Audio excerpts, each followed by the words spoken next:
corner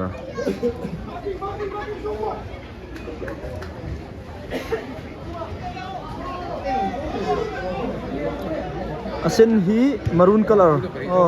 fan good dal rawa ron safe le tat tuna wal gina Andrew awal gina luangmual ball pet thiam asen hi luangmual local council team ten nia apahan goal number 33 in the game chuan apol hi thank you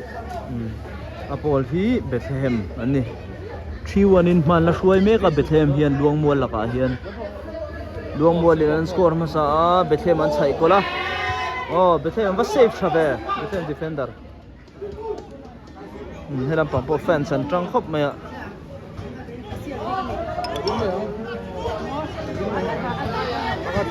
ena har de ulek mai thaya dongina zu ma thalawa Algina so tu kha number 17 ko 17 plan ni thang tianga khel thim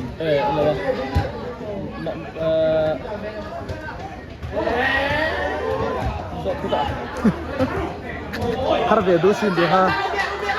le chen nei 3v1 apa han speed apa thave number 4 chu a pethale thawa offside lo mo kha lom poi thi nang counter thei chia anong kal dual ta Bethlehem an fit jok tlat luangmual an technique atha ma se fitness chia sial ang kai ho ang ti hey MC in sial kha le man le mo Algina vai enroll lo ve nga tinge chau deu to mi Algina luangmual ball pet thiam an sei thin kha ni Algina captain ava da dik si ve kha an score thengem nal ro enroll le man tlat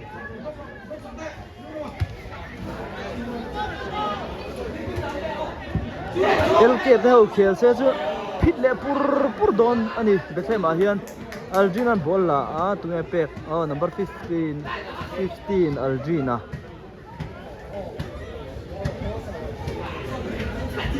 an kol pui ani ni so passing thalo tok het no loksin lok bua kon sa kha la da ni wo le pui mo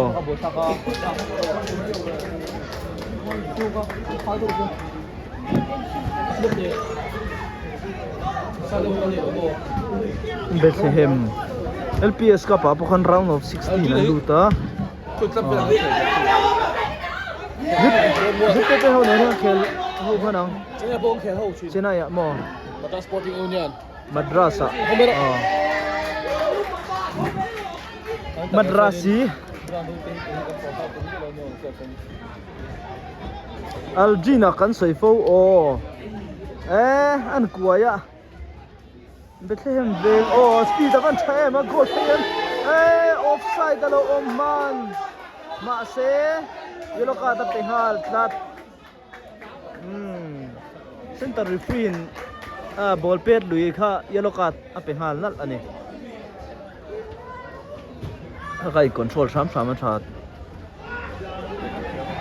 player tan chuan nakin zela po temper lo se mo ka tiang chi kha thil thein lo sportsman spirit khanai sam tha nai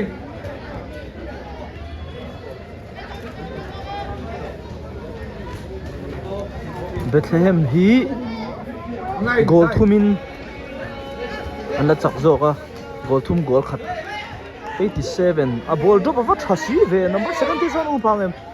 luangmual Chanson neya an defender ava enroll thave 87 number 4 87 mapu yamo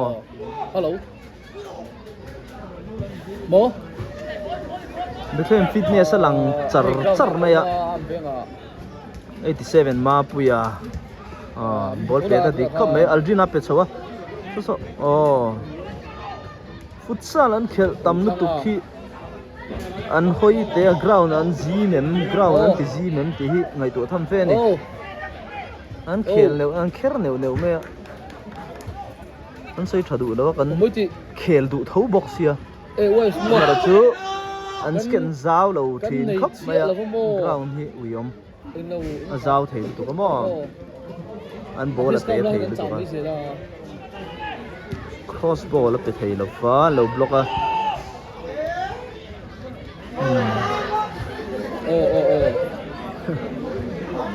Bethlem veng po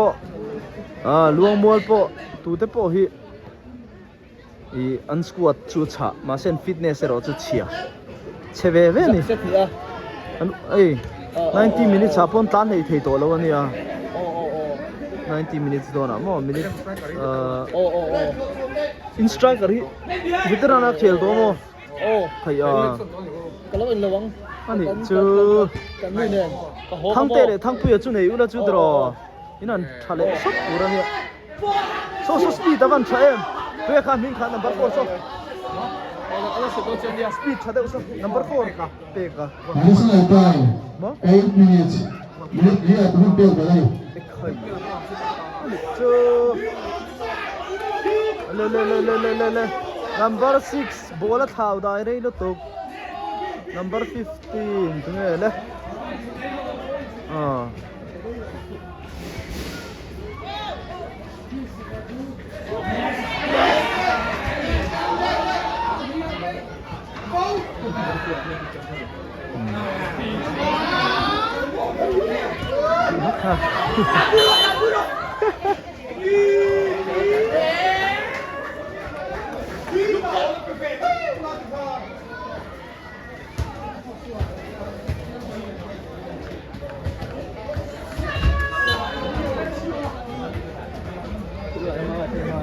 lal rowa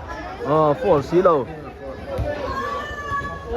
an ban da tha thei si em lu mo lian ko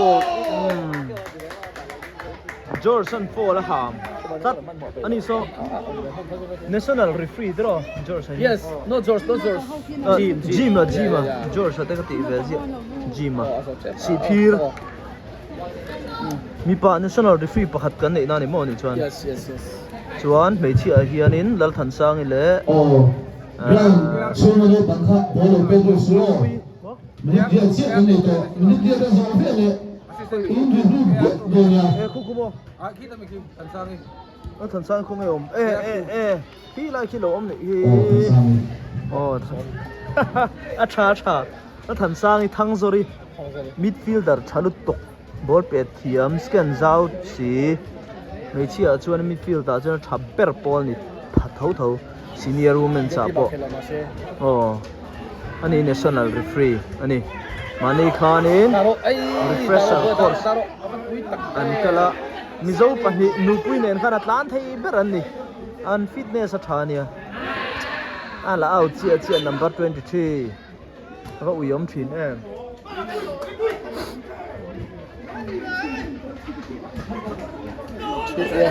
comeback đó là phía chi won to mi je comeback be nia comeback nó không to lâu như vậy nom lo khi lên box lâu to no comeback na kina an khel du ni chuan tournament an khel du ni chuan fitness po anu luk ve vi anga yang veng chuan ti hek yang chuan mo ka ti tak tai chu an fitness a chia chuan in veng chung tel lo ani mai Bethlem po hi don tel mo da number 10 in Abahan safe dal rawani lo tat and goal swear goal a kan ngai to khania line atangin ran pet out le nal kha chu mimal choi boina pek ta khani Bethlem veng ta chuan number 7 in a cross don remana cross tu luang aldina rola ma se le veteran chuan in veteran striker poni ma se ball pe dala dik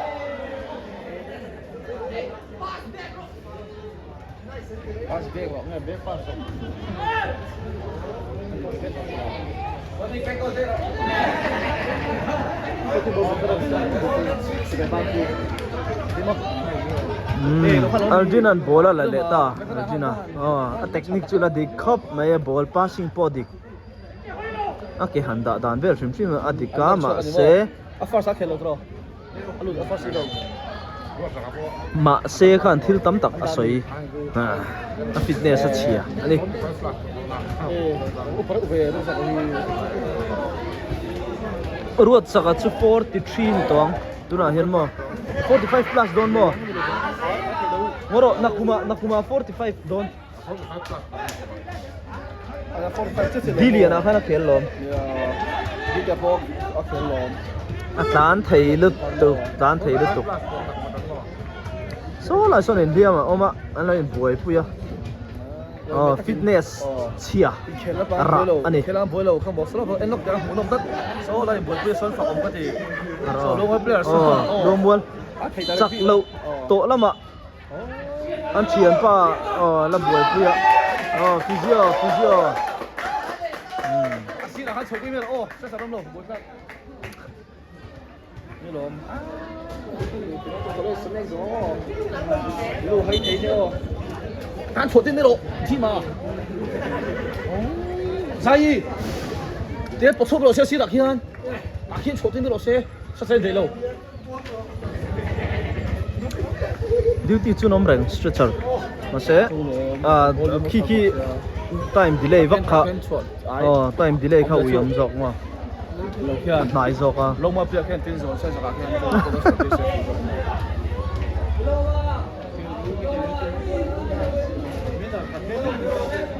ya chu ta ka chu ne ka ti he ta so ne se poi nai se mo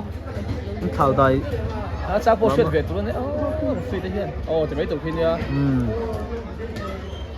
chúng ta anh cái đầy đủ ta em biết là cái ground thì cái đầy đủ ta next some sẽ có lợi mo có lợi chế dầm lai anh phải là có lợi sâu song song thì tuna hiền sam bà nó có lợi chín sam bà nó có lợi chỉ ground duty anh rồi tổ mai thế sam mà mizo department ho hay là mà MC tên anh request á anh lom khóc mấy tí khác em bị cắt tăng hiền cái anh sấy về đúng đi sam bà nó có lợi sam bà nó có lợi mizo department pe anh lom thế này thì khác anh xây đun này chúng mình đi thế hậu áp phá hẳn chặt tiêu thế là mà sar môi puyan mình lâu uap luôn mà anh lom không mày em phê anh treasurer em phê Mizoram Football Association là mà anh hậu tu này luang mua lên anh nor lệ char chara ni hin là chặt lâu phiêu anh là chặt lâu mà sẽ anh sun này ngã khóc mày mà sẽ BETHLEHEM veng goalkeeperin alo atan buai na ombak lo ni hello ma hian charger te engkim hello ma hian in zira MC BETHLEHEM tuna khat Rino ma veteran nak khel to ma se mi fit lutu Rino man pet goal ani sipai pension to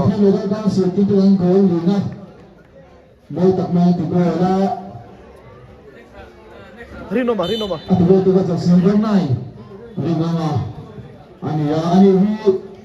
veteran player cuma players pen peta singami ani fitness sport ha ikan gol muncul lo gol hasil one BETHLEHEM lo gol hasil so ani ikan control belum tak namun zata tiga players deh mau tapi kalian kira lampu no pahopanan lut suk hal mai hey an so chia bui tak ani bui tak mo kita dah mampu dah lupa salam mereka tu apa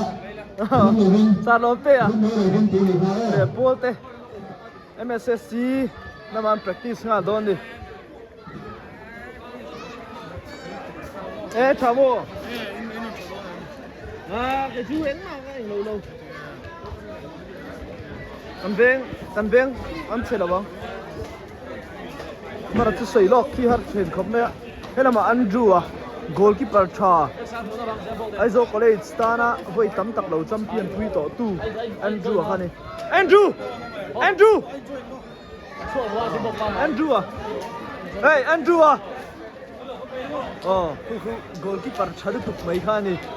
aser atim peron chak lo pui tak mai poi lu tuk hetiang nhei hi kan ne mai first battalion MAP ground chu no pang hi football pe cha khen an tui hal to ni nó mình sản xuất tiền không có lâu focus để lốc chơi buổi khóc mẹ anh phê là bạn tê bột là bạn tê giờ hiện thằng MC tên đi mà đi ở khăn MC hẳn pass á ta hiện dài match commissioner pa hin milwa pa cho nên là mà sar moi puya em phê cần hậu tu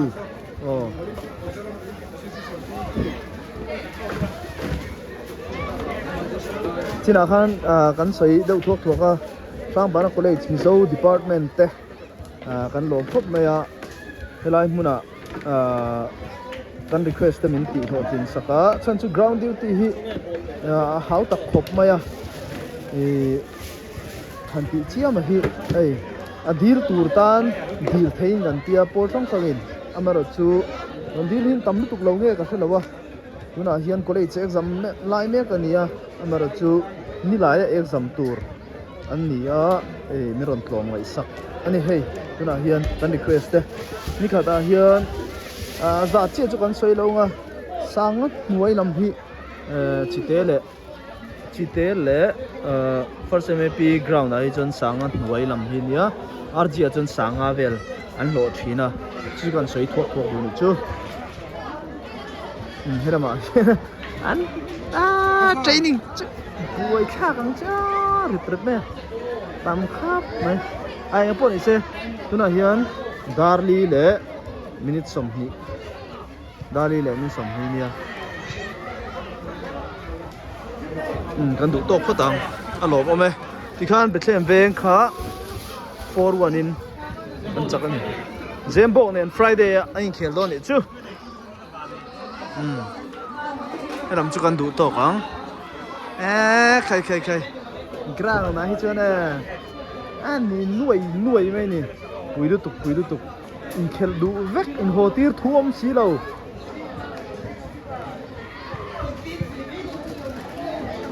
phim em football hi là thi đầu football hi là thi đầu thì chiang rửa ta luang mual khai vẫn lung lên thạc và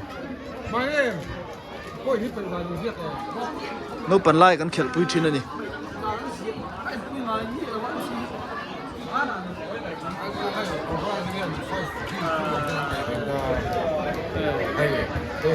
5-3